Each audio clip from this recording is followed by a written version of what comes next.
विदेश में। एक का नाम था अल्बर्ट ड्यूरर, दूसरा का नाम था अल्बर्ट। दोनों भाई भाई थे। दोनों ऐसे परिवार में जन्मे जहां पिता की कमजोरी के कारण इनके मन मुताबिक जीवन नहीं मिला। आपको भी लगता है कई बार कि मेरे को तो बहुत बनना ही था लेकिन मेरे बाप ने पढ़ने नहीं दिया, मेरे को तो बहुत बनना ही था लेकिन मेरी माँ ने मुझे रसोई करने काम नहीं सीखने दिया, मेरे को तो बहुत करना ही था। आपको बताऊं कि समुद्र में लॉबस्टर नाम की एक मछली होती है। क्या नाम? गूगल में सर्च करना बाद में, बाहर जाके। लॉबस्टर कभी सुना नहीं होगा। लॉबस्टर क्या होता है? लॉबस्टर जब भी मछली जब जन्म लेके बड़ा होता है, इसके ऊपर अपने आप एक कैल्शियम के परत जमने लगता है। यानी अब ये मछली बढ़ नहीं सकती, अब ये मछली बढ़ नहीं सकती, उसके ऊपर एक परत आ जाता है कैल्शियम का, शेल क्या बोलते हैं, एक शेल आ जाता है। अब वो शेल ऐसा टाइट होता है चूने का, शंख की तरह। अब वो उससे बड़ा कैसे होगा?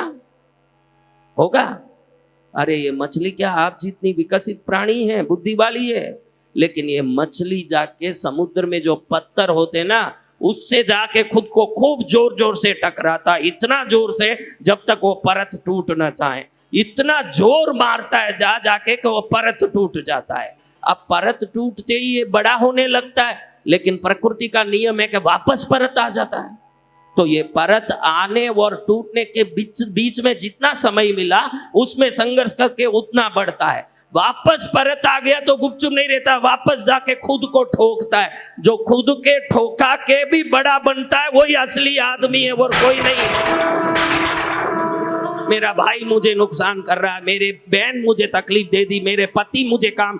आज इस औरतों में आधी औरतों का शिकायत है, मेरा पति अच्छा होता तो मैं कहीं पहुंच जाती। उस मछली को देखो, अपने परतों को तोड़ने के लिए पत्थरों से ठोकर खाने तक को भी उसको तकलीफ नहीं है। और आप पति और पत्नियों का नाम लेके अपने विकास की शिकायत करते हो। बढ़ना हो तो वे व्यक्ति पत्थर का मार खा के भी बढ़ेगा, ये गारंटी की बात है। और नहीं बढ़ना है तो उसका तो रहने दो, जैसा है वैसा, उसको तो रहना ही है। सत्य वचन सत्य होगा। बढ़ना है उसकी बात है, वापस बढ़ता है, वापस परत आ जाता है, वापस पत्थर से मारता है खुद को। दर्द नहीं होता होगा?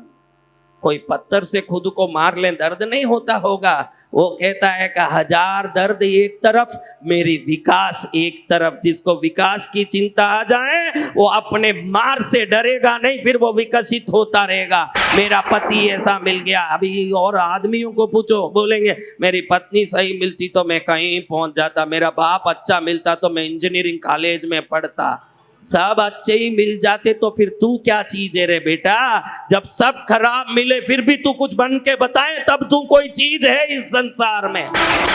सब मिल ही गए फिर तू क्या बनेगा? तेरा बाप बनेगा फिर तू जब बनेगा, जब पूरी दुनिया तेरे विपरीत हो। उसके बाद अगर तू कुछ बन के दिखा दिया तो समझ ले कि माइका लाल तैयार हो गया, कोई जो बन के दिखा रहा है, कुछ बनने आया है। सत्य वचन। हमको तो कमी निकालनी है, क्यों नहीं जिया भाई? हमारे साथ तो ऐसे धोखा हो रहा है महाराज, बड़ा धोखा हो रहा है। या तो ग्रहों के ऊपर धोखा डालेंगे। ज्योतिष ने बोल दिया शनि बड़ा खराब है, शनि मेरा दुश्मन बन के परेशान कर रहा है। ज्योतिष ने बोल दिया कि अभी समय बहुत खराब है। अगर जूझ आ गई मन में तो शनि भी कुछ नहीं कर सकता, मैं बोलता हूं आप। जय जय गुरुदेव। जूझ आ गई मन में तो दुनिया में राजा बनने की ताकत हम रखते हैं, वो जूझ आना है। 1000 बार मार खा के एक मछली अगर अपने आप को बढ़ा सकता है, आप मछली से गए बीते हुए नहीं हो, आप मछली से बहुत आगे हो। देखो आपको मैं पूछता हूँ, 100 करोड़ रुपए में फ्लाइट बनते हैं, कितने करोड़ रुपए में? 100 करोड़। सही बात है, गलत बोल रहा हूँ? 1 करोड़ रुपए में बस बनते होंगे, या 5 करोड़, 8 करोड़, 10 करोड़। मुझे पैसे का कीमत का तो पता नहीं, क्योंकि मैं कोई बस खरीदने गया नहीं। लेकिन 10 करोड़ का बस समझो आप, कितना? 100 करोड़ का फ्लाइट समझो, सही है?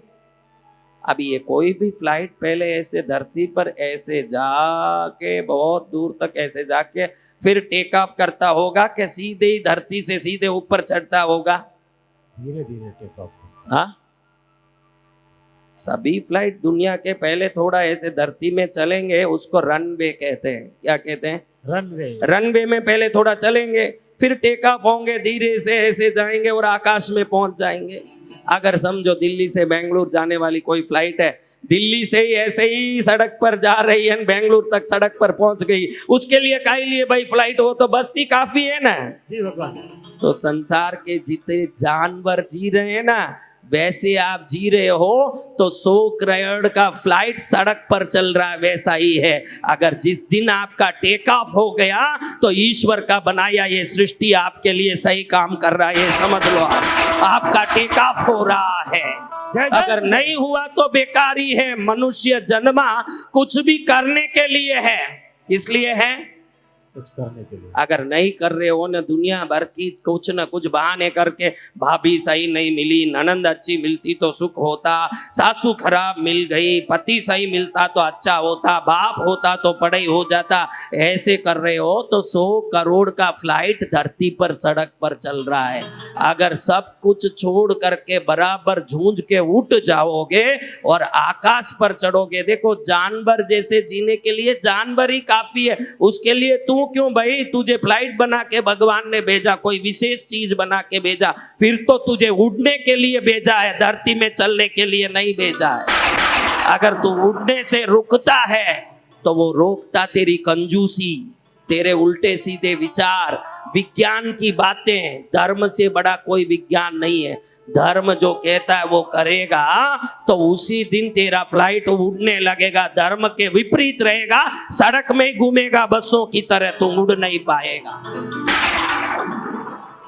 समझ रहे हो मेरे बात? जी भगवान। हाँ, कुछ करें, किसी के लिए करें। इधर जितने लोग बैठे हैं 100% दिल्ली में स्वामीनारायण मंदिर को तो जानते ही होंगे सब। बाहर वाले हों, अंदर वाले हों, दिल्ली वाले हों, छतरपुर वाले हों, दिल्ली स्वामीनारायण मंदिर गए क्या ये नहीं पूछ रहा हूं, जानते हो क्या ये पूछता हूं मैं। हाँ, कौन जानते? सब जानते। क्या ये स्वामीनारायण कृष्ण है, राम है? हाँ, राम है, कृष्ण है, हनुमान जी है, एक संत है। कौन है? संत। अरे इनसे बड़ी कोई मंदिर ब्रह्मांड में बता दो। स्वामीनारायण मंदिर से बड़ा मंदिर कोई ब्रह्मांड में बता दो। ये गणेश जी का मंदिर उससे बड़ा है। दिल्ली में सबसे बड़ा पैसा वाला बना हुआ खर्चे का मंदिर ही ये स्वामीनारायण मंदिर है। आप देखो, इसमें ना तो कोई हनुमान जी है, ना गणेश जी, ना कोई कृष्ण जी, ना राम जी। एक संत की इतनी ताकत और इतनी महिमा कि इनका मंदिर इतना बड़ा।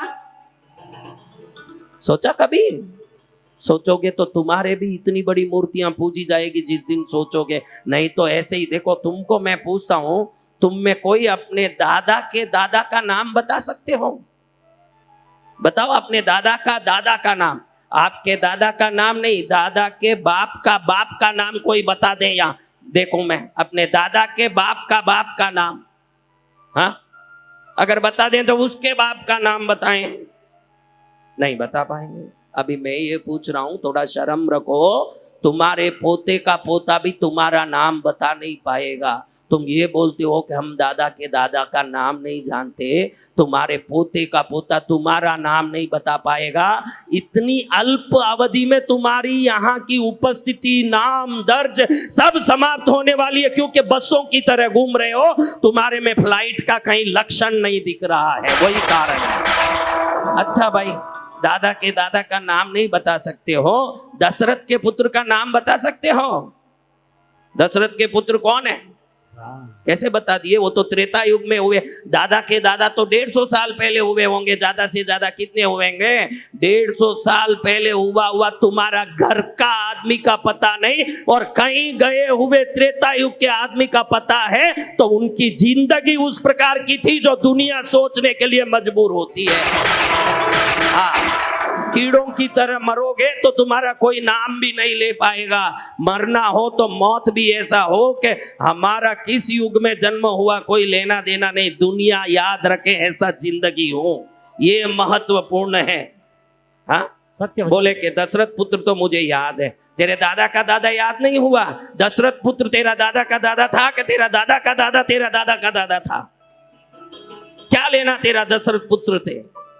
लेकिन उनकी मर्यादा और उनका आचरण ऐसा था कि आज भारत के हर सनातनी के मन में राम बसे हैं। तेरे दादा के दादा किस मसान में गए पड़ोसी तक को याद नहीं है। पड़ोसी तक को याद नहीं कि वो कहां जाके मरा। काम ऐसा करियो जो धन्ना सा ने किया, रानकपुर बनवा के जग में नाम कर दिया। काम ऐसा करो कि करने के बाद कोई याद रखे।